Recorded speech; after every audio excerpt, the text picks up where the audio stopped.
She said, if my guy friends make you insecure, that's your problem. I said, you're right. I packed my things and left. When she showed up at my brother, screaming that I abandoned her, I said, no, I just solved my problem. You can keep your friends. Hey viewers, before we move on to the video, please make sure to subscribe to the channel and hit the like button if you want to see more stories like this. Thanks. I never thought I'd be the guy posting his life implosion on the internet. But here we are. I'm writing this from the guest bedroom of my brother's house, looking at 3 suitcases that contain everything I own, the rest of my life, the apartment, the furniture, the future we planned, is currently sitting in an empty silence across town. My name is Mark. Duoplotanmite. And up until 48 hours ago, I was living with my girlfriend, Maya Suvoltuv. We'd been together for 3 years. For the first 2.5, things were great. We were that couple everyone said was in-game. We rarely fought. Our finances were in sync, and we had the same long-term goals. Then Caleb moved back to the city. Caleb is Maya's best friend from college. I'd heard stories about him, mostly funny anecdotes from their undergrad days, but I'd never met him until 6 months ago. When he first arrived, I made a genuine effort. I'm not the jealous type. I have female friends. Maya has male friends. It's normal. Trust is the baseline of any relationship, right? But Caleb wasn't just a friend. He was an orbiter. It started small. Late night texts that weren't emergencies, just memes, or remember when. Messages at 1130 p.m. on a Tuesday. Then it was the emergency phone calls. Caleb had a flat tire. Caleb had a bad day at work. Caleb needed advice on his dating profile. Suddenly, our date nights were being interrupted because Caleb was having a crisis about a girl he'd met on Hinge 3 days prior. I tried to be understanding. He's lonely. Maya would say he's adjusting to the city, but then the physical boundaries started blurring. We'd be at a bar with a group of friends, and Caleb wouldn't sit next to her. He'd sit on her side of the booth, squeezing in. So their thighs were touching. He put his arm around the back of her chair, his hand dangling inches from her shoulder. If she made a joke, he'd laugh too hard and lean in to whisper something in her ear, excluding me entirely. I felt like a third wheel in my own relationship. The first time I brought it up, I kept it light. Hey, does Caleb know boundaries? He's a little handsy. Maya laughed it off. Oh my god. Mark? He's gay. Well, not gay. Gay, but he's like a brother. It's not like that. You're being weird. He let it slide. I didn't want to be the controlling boyfriend. But over the next few months, the brother dynamic evolved. He started buying her gifts. Expensive ones. A vintage vinyl record she'd mentioned once. A bracelet for her birthday that cost more than the one I got her. When I confronted her about the bracelet, she got defensive. He just makes good money. Mark, why are you trying to ruin a nice gesture? You're acting so insecure lately. It's unattractive. That word, insecure. It became her favorite weapon. Every time I pointed out that maybe having dinner alone with him at a romantic Italian spot wasn't appropriate, I was insecure. Every time I asked why she deleted her text thread with him to save storage space, I was paranoid. The breaking point was this past weekend. Maya had been planning a trip to a music festival in Austin with the group. I couldn't go because of a project deadline at work. I was bummed, but I trusted her. Then, 2 days before the trip, the group started dropping out. First, Sarah cancelled. Then Mike. By Thursday night, it was just Maya and Caleb. I was sitting at the kitchen island watching her pack. She was humming, seemingly unbothered by the change in plans. So I said, trying to keep my voice steady, since everyone else bailed, are you guys still getting that Airbnb? Or are you getting separate rooms? She didn't even look up from folding a crop top. We're keeping the hotel room. We booked. It's too late to cancel and get a refund. And booking a second room now would cost a fortune. It has 2 beds. Mark, chill. I'm not comfortable with that. I said, you sharing a hotel room with a guy who clearly has feelings for you, that's a hard boundary for me. She stopped packing and finally looked at me. Her eyes were cold. There was no empathy, no reassurance, just annoyance. He doesn't have feelings for me. You are projecting your own lack of confidence onto him. It's pathetic. It's not pathetic to expect respect. I shot back, my patience fraying. If the roles were reversed, if I was sharing a hotel room with a girl I used to hook up with, we never hooked up, she snapped. Doesn't matter. The dynamic is disrespectful. If you go on this trip and share a room with him, I can't be here when you get back. I thought that would wake her up. I thought the threat of losing us would outweigh a weekend of partying. Instead, she laughed. A short, cruel sound. She walked over to the fridge, grabbed a water, and leaned against the counter, looking at me like I was a toddler, throwing a tantrum. Look, she said, her voice dripping with condensation. I'm not losing money on these tickets. And honestly, I'm tired of walking on eggshells because you're threatened by my friends. She took a sip of water, then delivered the line that ended us. If my guy friends make you insecure, Mark, that's your problem. Not mine. I'm not shrinking my life because you can't handle me having friends. I looked at her. I really looked at her. I saw the smirk she was trying to hide. I saw the complete lack of respect for me. For our 3 years, for the home we built, she thought she had checkmated me. She thought I would fold, apologize, and beg her not to be mad. She thought she held all the cards because I loved her more than she loved me. Something inside me just shut off. The anger didn't explode. It evaporated, leaving behind a cold, clinical clarity. You're right, I said softly. She blinked, surprised by my sudden agreement. What? You're right, I repeated, standing up. It is my problem. And I shouldn't make it yours. She smirked again, victorious. Exactly. I'm glad you finally get it. Have fun in Austin. I said, I will. She replied, turning back to her suitcase. Don't wait up. Maya left for the airport at 5:00 a.m. On Friday, she kissed me on the cheek while I pretended to be asleep. It was a cursory peck, the kind you give a pet before you leave for work. I heard the front door click shut, the locking gauge, and the sound of her Uber pulling away. The moment the car engine faded, I sat up. I didn't feel sad. I felt like a man who'd been holding his breath for 6 months and finally exhaled. I checked the time. I had roughly 72 hours before she returned. Plenty of time. I started in the bedroom. I didn't trash the place. I didn't cut up her clothes or smash her makeup. That's amateur hour. That shows emotion. I wanted to show absence. I packed my clothes methodically. Sweet.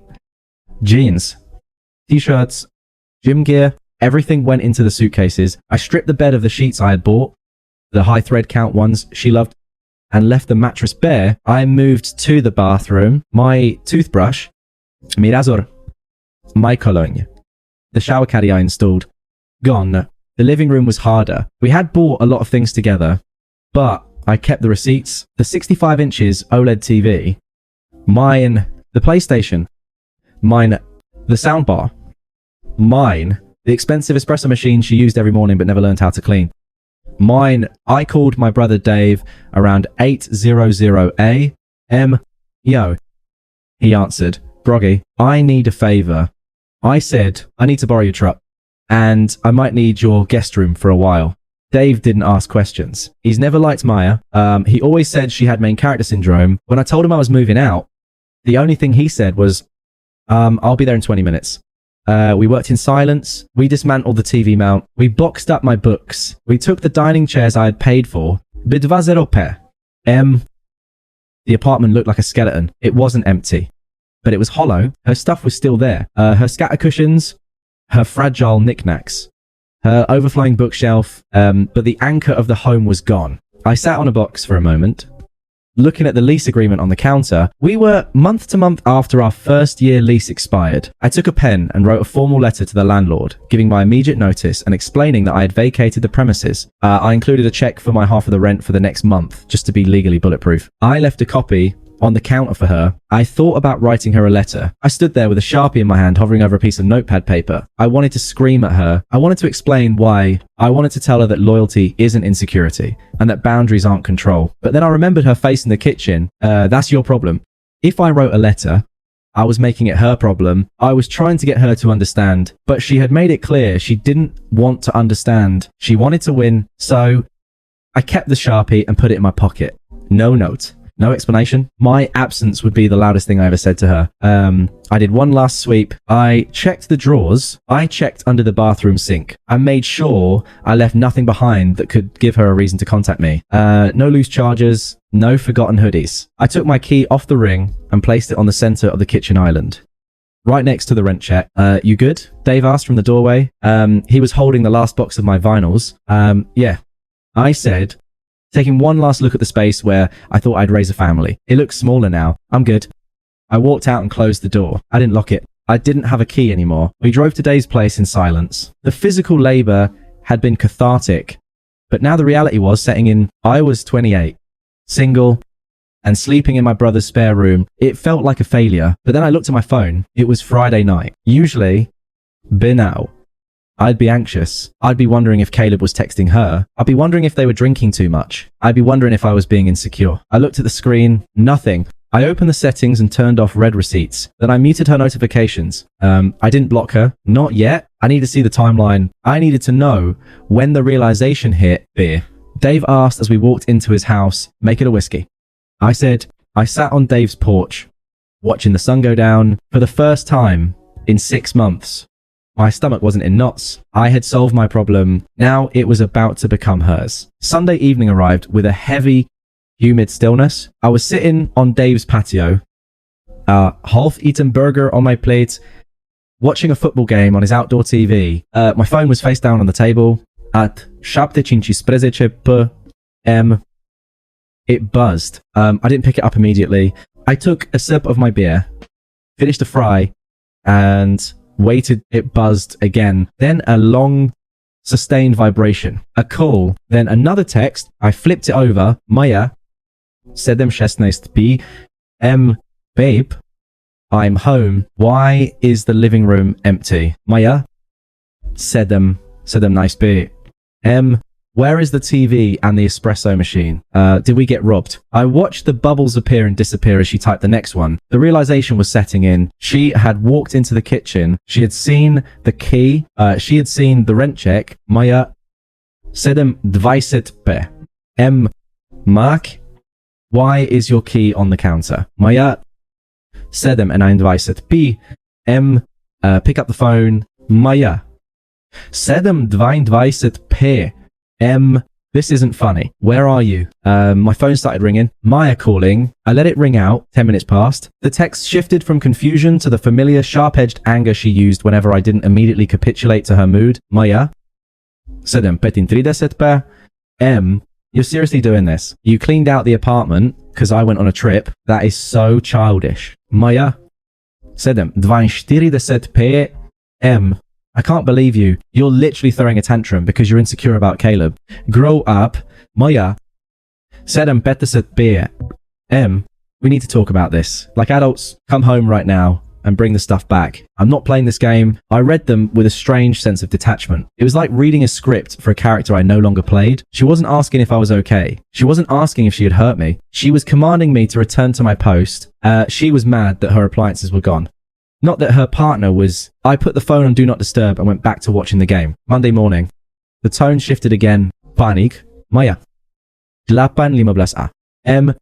Mark? Please. I didn't mean to snap. I'm just tired from the trip. Can we just talk? Maya? 9:30 a.m. I called your office. They said you took personal leave. Are you? Okay. Maya? 11:00 a.m. This is insanity. You can't just abandon a 3-year relationship without a conversation. You owe me an explanation. I scrolled past them. I didn't owe her anything. That was the beauty of her logic. If my feelings were my problem, then my absence was my solution. I was simply handling my business. By Tuesday, she tried to leverage guilt. Maya, I can't afford this place on my own. Mark, you know that if you don't come back, I'm going to get evicted. Is that what you want? To see me on the street? I almost replied to that one. I almost typed, you should have thought about that before you booked a hotel room with another man. But I stopped myself. Silence was heavier. Silence was a mirror. Every time she texted into the void and got nothing back, she had to sit with her own reflection. I blocked her number. On Wednesday, not because I was weak, but because I was bored. The notifications were just noise. Now, 2 weeks passed. I settled into a routine at Dave's. I went to work. I hit the gym with a vengeance. And I started saving the money I used to spend on our life. It was shocking how fast my bank account grew when I wasn't funding expensive dinners to apologize for things I hadn't done. But just because I had blocked Maya didn't mean I was immune to the fallout. We shared a social circle, and the smear campaign had begun. I heard snippets from the few friends I still talk to. Maya was telling everyone I had a mental break. She claimed I was possessive, abusive, and that I had abandoned her out of the blue because I was threatened by her success. Then came the flying monkey. Jessica was Maya's college roommate. She had always tolerated me, but her loyalty was firmly with Maya. She called me on a Thursday evening. I knew exactly why she was calling, but I picked up anyway. I was ready. Mark, she said, her voice tight with self-righteous judgment. I can't believe I even have to make this call. Hello to you too? Yes, I said, putting her on speaker while I chop vegetables for dinner. Don't give me that attitude. Maya is a wreck. She's been crying for 2 weeks. How could you do that to her? Just ghosting her, leaving her with the rent. It's sociopathic. Mark, is she stuck with the rent? I asked calmly. I left a check for the next month. She had 30 days to figure it out. That's not the point. Just snap. It's the emotional cruelty. You threw away 3 years because you couldn't handle her having a male friend. It's so incredibly weak. Is that what she told you? She told me everything. She told me you freaked out because she went to Austin with Caleb. Nothing happened. Mark, Caleb is just a friend. You let your insecurity ruin everything. I stopped chopping. Did she tell you what she said to me before she left? What? She looked me in the eye and said, if my guy friends make you insecure, that's your problem. She said she wasn't going to change her life for me. There was a pause on the line. So Jess said, though with slightly less conviction, she was establishing boundaries. Exactly. I said, and I respected them. She told me my feelings were my problem. So I removed myself and my feelings from her life. I solved the problem. Jess, why is she upset? She should be celebrating. She has total freedom now. That's twisting her words. No, it's applying them. You can't tell your partner that their comfort is irrelevant and then act shocked when they leave to find comfort somewhere else. Jess was silent for a long moment. Then her tone shifted. The righteous anger leaked out, replaced by a weary frustration. Look, Mark, she's in a bad spot. Caleb, well, Caleb isn't helping. I couldn't help the dry chuckle that escaped me. Let me guess. Now that she's actually single and available, the thrill is gone. He's too busy for her. He told her he's not in a place for a relationship right now. Jess admitted, sounding disgusted. He went back to his own place after the trip. He hasn't even helped her pack. She's trying to move into a studio, but her credit isn't great. She's asking if you can just talk to her closure or whatever. Caleb is her best friend. I said, my voice hardening. He can help her pack. He can co-sign her lease. That's what friends are for, right? Mark, come on, be the bigger man. I am being the bigger man. Yes, I'm walking away instead of staying and fighting with a woman who doesn't respect me. Tell her good luck with the move.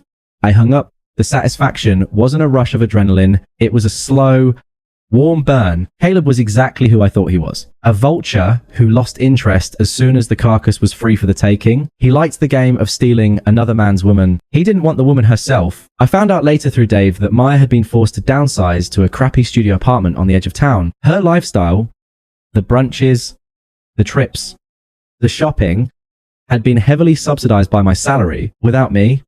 And with Caleb refusing to step up as the new provider, the math didn't work. She was posting sad, vague quotes on Instagram about narcissists and healing. Mutual friends were starting to get tired of it. The narrative was crumbling. People were asking, wait, if Mark was so controlling, why is he the one who quietly left? And where is Caleb? I thought it was over. I thought I had ghosted successfully, but narcissists don't let you go that easily. They need the last word. They need to win the breakup. 3 weeks after I left, Dave hosted a barbecue for his birthday. It was a Saturday. The sun was shining. I was manning the grill, and for the first time in a long time, I felt like myself. Then I heard the screech of tires in the driveway. I looked up to see Maya's Honda Civic slam into a parked position that partially blocked the sidewalk.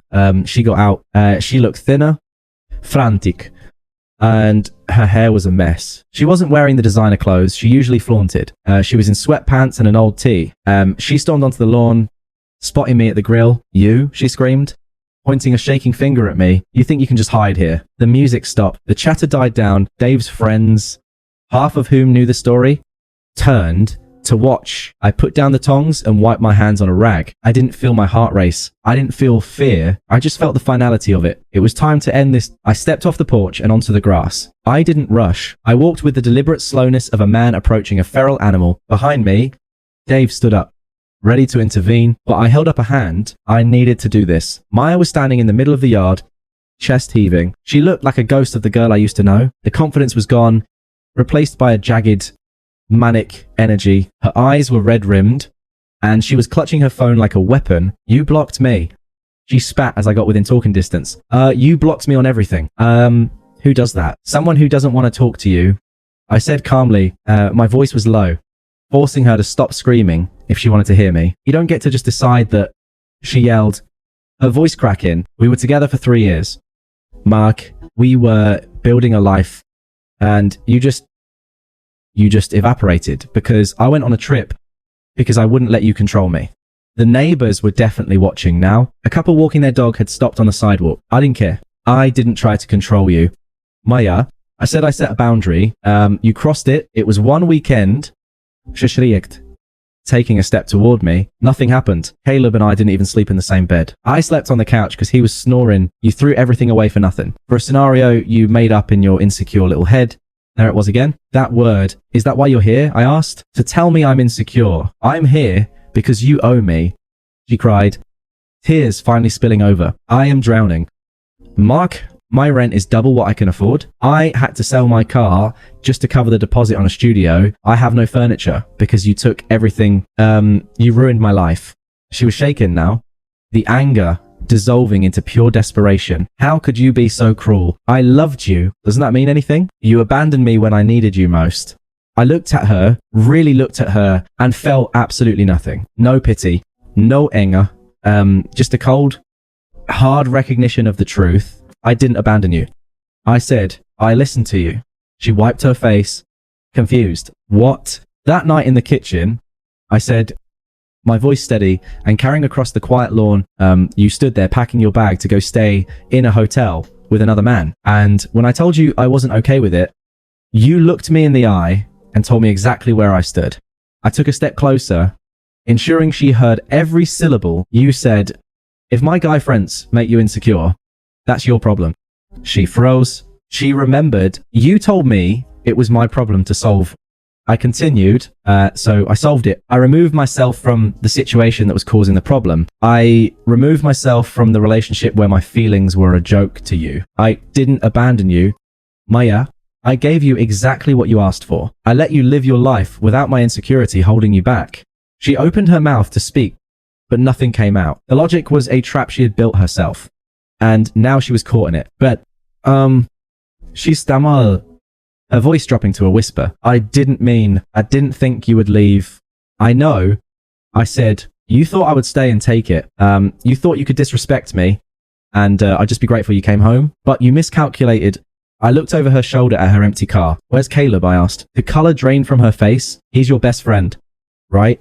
The guy who gets you. The guy worth blowing up our relationship for. I tilted my head. If you're struggling with rent and moving boxes, surely Caleb is helping you. That's what friends do. She looked down at the grass. The silence stretched heavy and humiliating. He's busy. She mumbled. He's gone.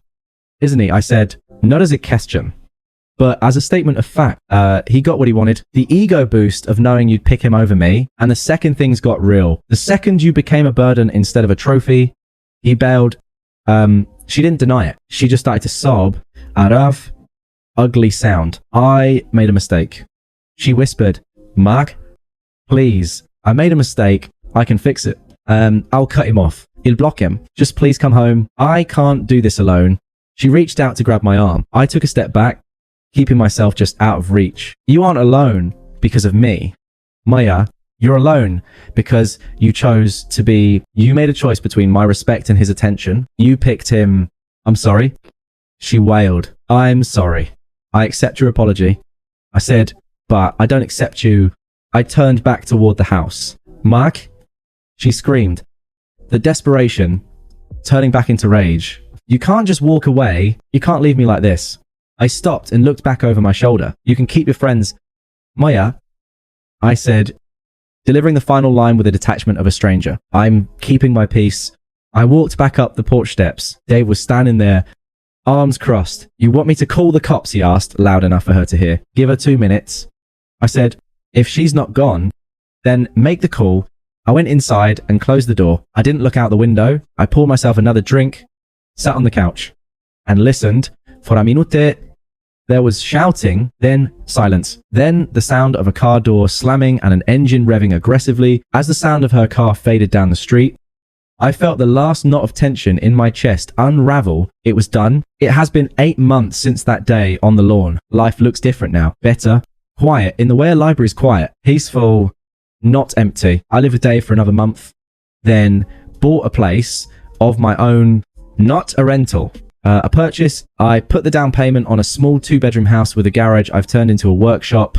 It's mine. Every nail, every board, every piece of furniture inside it belongs to me. There are no ghosts here. I got a promotion at work. Funny how much energy you have for your career when you aren't spending your mental bandwidth decoding, gaslighting, text messages, or worrying about who your partner is texting at midnight. My boss noted that I seemed more focused. I told him I just had fewer distractions. I haven't heard from Maya directly. Dave told me she tried to friend him on Facebook a few months ago, probably to spy on me. He blocked her and sent me a screenshot with the caption LOL. From what I hear through the grapevine, because mutual friends are inevitable, she didn't learn much.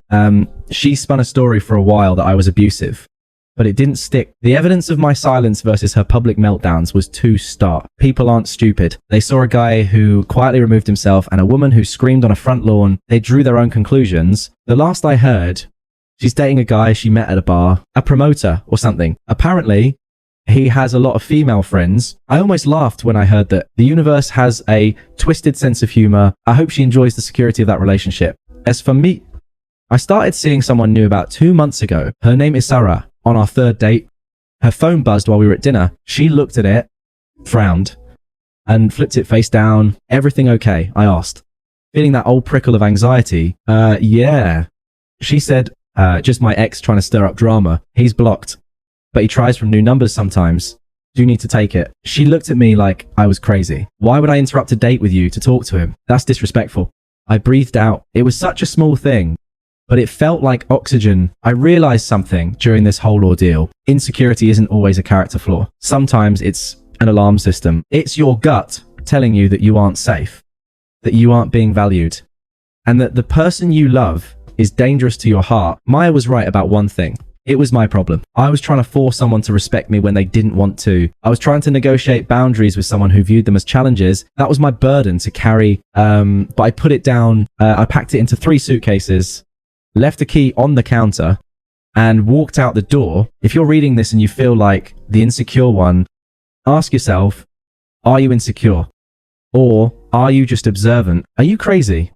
Or are you being gaslit? And if they tell you that their disrespect is your problem, believe them, then solve it. Thanks for watching. Make sure to subscribe to the channel and hit the like button. What do you think about this story? Share it in the comments.